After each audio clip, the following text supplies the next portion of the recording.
मैं प्रेम बाबू, राजधानी न्यूज़ 24 से। इस समय मैं लखनऊ के जीपीओ पार्क के में मौजूद हूँ और यहाँ पर मैनपुरी की कस्या समाज की एक बेटी के साथ दुर्व्यवहार किया गया, उसकी हत्या कर दी गई। उसी सिलसिले में यहाँ पर एक आंदोलन हो रहा था। आइए जानते हैं क्या हो रहा था। सर, अपने परिचय देते हुए बताइए क्या हो रहा था। मैं प्रभात कुमार वर्मा, अवंती क्रांति पार्टी का राष्ट्रीय महासचिव। आज हम लोग लखनऊ हजरतगंज चौराहे पर जीपीओ पार्क गांधी प्रतिमा के समक्ष शांति पूर्वक जो है ज्ञापन ज्ञापित करने आए थे, परंतु हमारी पहले ही सूचना थी और यहाँ जब हम आए तो हमारे आने से पूर्व यहाँ छावनी में ये पार्क तब्दील था और फोर्स इतनी अधिक थी कि मतलब जो है हम लोगों को ज्ञापन देने के लिए भी, मतलब बैठने के लिए भी अनुमति नहीं थी कि आप लोग जीपीओ पार्क में घुस के बैठे। खैर, जैसे तैसे हमारे कार्यकर्ताओं के साथ में हम लोग वहां बैठे।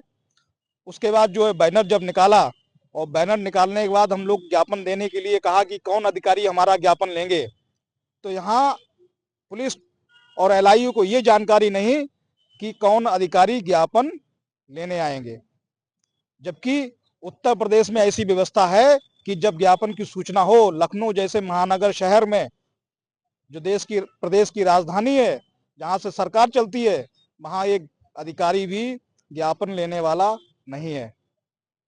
ये पुलिस की व्यवस्था है, सरकार की व्यवस्था है।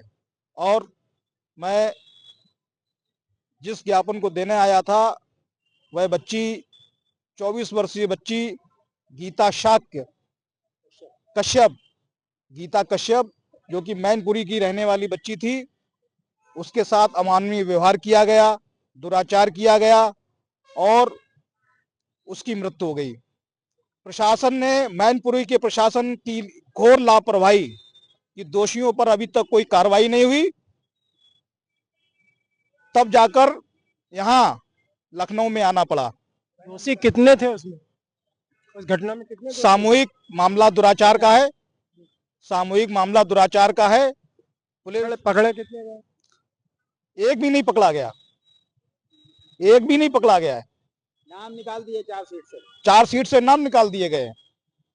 समस्या तो इस बात की है। मैंने सुना है कि वो अपराधी कई एक थे। एफआईआर में जो कंप्लेंट दी गई थी उसमें कई लोगों के नाम थे, सिर्फ एक को पकड़ा गया है। वो पुलिस ने खानापुरी की है और जो असल में अपराधी हैं वो बाहर घूम रहे हैं। क्यों क्यों छोड़ दिया पुलिस ने उनको? सरकार का संरक्षण है, सीधी सी बात है। जो निकाल दिए गए वो किस जाति के? नेताओं के संरक्षण है, जाति का ही मामला है। हो सकता है। ये तो पुलिस अपनी कार्रवाई कर रही है। हमको तो ये कहना है कि दोषियों पर कार्रवाई हो, पुलिस अपनी जांच में जो सही दोषी हैं उनको पकड़े और उन पे कार्रवाई करे। घटना किस तारीख की है? 12 सितंबर की। और ये दिसंबर चल रहा है जी, अभी तक कोई कार्रवाई नहीं। इसी प्रकार का एक एटा का मामला है। एटा का मामला था, सतवीर लोधी एक नाबालिग बच्चा था। उस बच्चे को पुलिस ने बुलाया किसी की शिकायत पर, और उसकी शिकायत पर इतना पीटा पुलिस ने, थाने के अंदर इतना पीटा है कि वो उसने थाने में ही दम तोड़ दी। बहुत हंगामे हुए, जो हंगामे करने वाले थे, जो आवाज उठाने वाले थे, उनको जो है पुलिस ने चालान करके जेल भेज दिया। दोषियों पर अभी कार्रवाई नहीं। दोषी पुलिस है, उसमें कोई कार्रवाई नहीं, क्योंकि पुलिस तो प्रशासन है, कार्रवाई होने का नहीं। आपके कश्यप समाज के कह रहे हैं, निषाद समाज से, तो आपकी तो एक अच्छी खासी राजनीतिक पार्टी है ना, वो क्या कर रही है? अगर ये हमारे समाज के नेतृत्वकर्ता अगर ये आवाज को बुलंद कर दें तो सरकार हिल जाएगी, सरकार गिर जाएगी। परंतु ये अपने लोभ और लालच में इतने मस्त हैं कि इनको समाज नहीं दिखता है। पार्टियां जो हैं केवल अपने पेट के लिए चलाते हैं। आपका समाज शूद्र कहलाता है और आपकी जो राजनीतिक पार्टी बनाई वो जाकर के मनुवादियों से मिल गए। अब कहने की बात तो ये है कि शूद्र शूद्र रहेगा, मनवादी मनवादी रहेंगे। शूद्रों को समझ लेना चाहिए कि मनवादियों से कभी भी जो है समझौता हो नहीं सकता, और जिन्होंने समझौता किया वो गर्त में चले गए। मतलब आपके समाज में भी गद्दार है?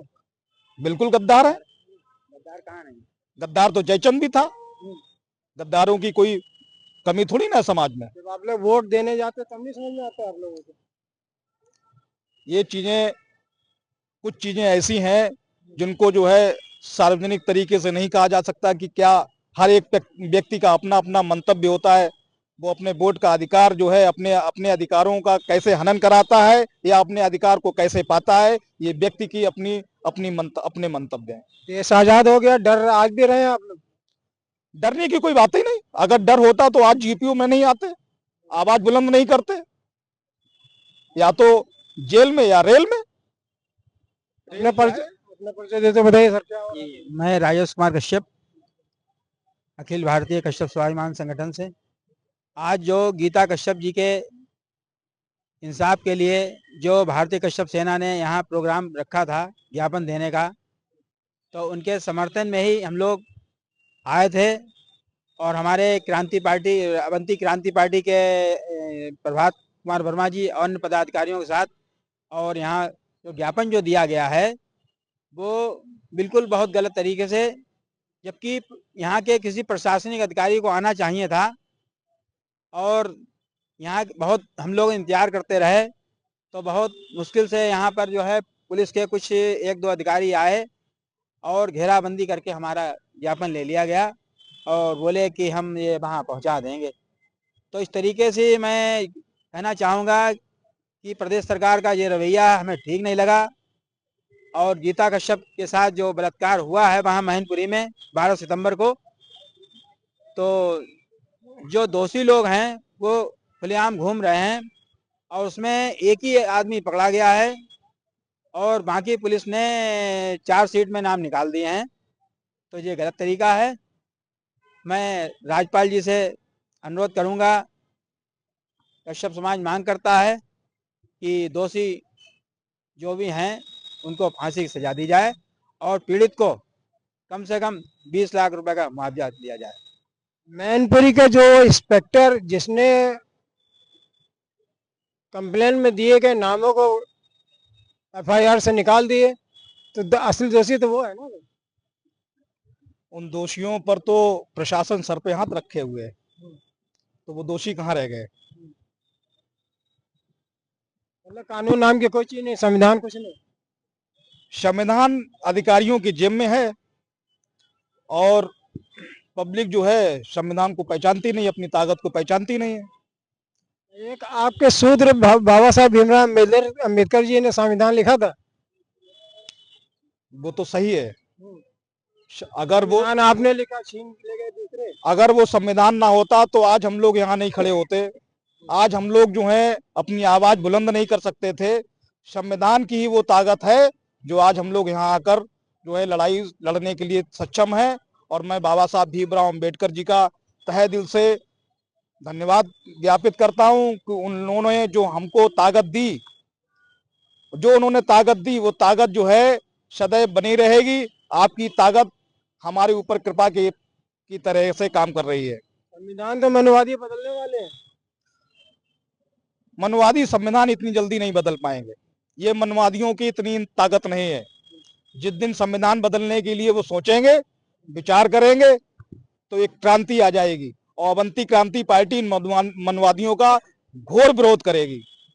मनवादियों ने अपना राष्ट्रपति बना लिया, उपराष्ट्रपति बना लिया, गृह मंत्री बना लिया, प्रधानमंत्री बना लिया, स्टेटों में गवर्नमेंट बना लिया। अब क्या बचा है? दो चीजें हैं, सरकार और विपक्ष। मुझे कभी कभी ऐसा लगता है कि विपक्ष भी सरकार के साथ मिल जाती है। बिल्कुल सही कह रहे हैं। अगर एक ईमानदार विपक्ष अगर सरकार के साथ मिलके काम करेगा तो विकास में सहयोग करे, और विरोध करे तो ईमानदारी से करे। और अगर सरकार विकास कर रही है तो सहयोग करे, विपक्ष ईमानदारी के साथ में करे। तो मुझे लगता है कि विपक्ष भी कहीं ना कहीं सरकार के साथ मिलकर जो है राज करती है। 5 साल तक आप लोग पानी पी पी कर गाली देते हैं बीजेपी को और आरएसएस को, और जब 5 साल के बाद वोट डालने वहीं चले जाते हैं। बीजेपी को गाली नहीं देते हैं, सोचते तो हैं। बीजेपी को कोसने का कोई मतलब ही नहीं है। बीजेपी के हाथ में अभी जो एक मड़ी लगी हुई है ना, ईवीएम वाली, कहने के लिए अब क्या होगा। अभी जो बिहार का चुनाव था वो जीत लिए, और यही बंगाल का चुनाव होगा तो बीजेपी हार जाएगी। वो दिखाएगी उत्तर प्रदेश को, पूरे संपूर्ण भारत को दिखाएगी। आप लोग तो बहुत बड़े ज्ञानी हैं भाई। इतना तो ज्ञान आप भी जान रहे हो। ये तो मुझे तो बताने की आवश्यकता ही तो नहीं। उनके हाथ में चली जा रही है। ये तो मुझे बतलाने की आवश्यकता नहीं, ये तो मीडिया बंधुओं को अच्छे तरीके से जानकारी है। अभी बिहार के अंदर में 67 लाख वोटर जो आपके थे उनको निकाल बाहर कर दिया, और 24 लाख वोटर जो मनवादी विचारधारा के थे उनको ऐड कर दिया। तो 1 करोड़ से तो वैसे आप हार गए। उत्तर प्रदेश में भी यही होने वाला है। दुगना 3 करोड़ करेंगे। उत्तर प्रदेश में भी यही होगा। 3 करोड़ मैं कहता रहा हूँ उत्तर प्रदेश में भी यही होगा। क्या करेंगे आप लोग? क्या कर सकते हो, क्या कर सकते हो? आज समर्पण तो होता ही नहीं। संघर्ष जैसे भी होगा वैसे किया जाएगा। मैंने पहले भी कहा, मैं फिर कह रहा हूं कि विपक्ष अगर ईमानदारी के साथ में करे तो सरकार कुछ नहीं कर सकती। विपक्ष ज्यादा उतरना चाहिए, विपक्ष को उतरना चाहिए रोड पर। मैं यहाँ पर रोकना चाहूंगा। एनडीए सरकार के अंदर में, एनडीए गठबंधन के अंतर में 40 राजनीतिक पार्टियां हैं, और इंडिया गठबंधन के अंतर्गत, महागठबंधन के अंदर केवल 37 पार्टियां रह गई हैं। तो जो 40 है जीत तो वही जाएंगे ना।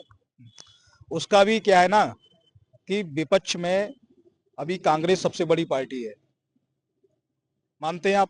कहाँ से बड़ी रह गई? कहीं कहीं सरकार 55 साल हो गए। विपक्ष में मैंने कहा, मैंने ये नहीं कहा कि सरकार में, मैं विपक्ष की बात कर रहा हूं। विपक्ष में बड़ी पार्टी है, और कांग्रेस को ये नहीं मालूम है कि कश्यप कहाँ है, कांग्रेस को ये नहीं मालूम है कि लोधी कहाँ है। गलत कह रहे हैं, कांग्रेस ने ही कश्यप समाज को आरक्षण दिया है। आरक्षण देना एक अलग चीज है। वो जब आरक्षण दिए वो नेता और थे। आज के नेता जो हैं समाज को भूल बैठे हैं। जब पार्टी में आप नेतृत्व नहीं देंगे तो समाज कहां जाएगा? बात ये ना। आप अपना एक घर बनाइए ना। हम तो अपना घर बनाए रहे हैं। अब जब घर बन रहा है तो लोगों को बुरा लग रहा है। घर तो बनेगा ही। जब एक घर मानते थे, उस घर में जब हमारी जगह नहीं रहेगी तो हम लोग तो अपना घर बना ही रहे हैं। अब जब घर बना रहे हैं तो वो चाहे इंडिया गठबंधन के साथ में वो घर रहे, चाहे एनडीए के साथ में रहे, सरकार में तो शामिल होने का प्रयास किया ही जाएगा। डॉक्टर संजय निषाद समाज को लेकर के एक राजनीतिक पार्टी बनाई, उसके बाद में वो जाकर मनवादियों के चरणों में चले गए। आरक्षण की लड़ाई लड़ते रहे, और मेरी उनको आपके माध्यम से शुभकामनाएं हैं कि अगर आरक्षण की लड़ाई लड़ते रहेंगे तो ज्यादा बेहतर है। वो तो हिम्मत हार चुके हैं, मौका ढूंढ रहे हैं बाहर निकलने का। कोई और आएगा हिम्मत देने। अंत में क्या कहना चाहेंगे?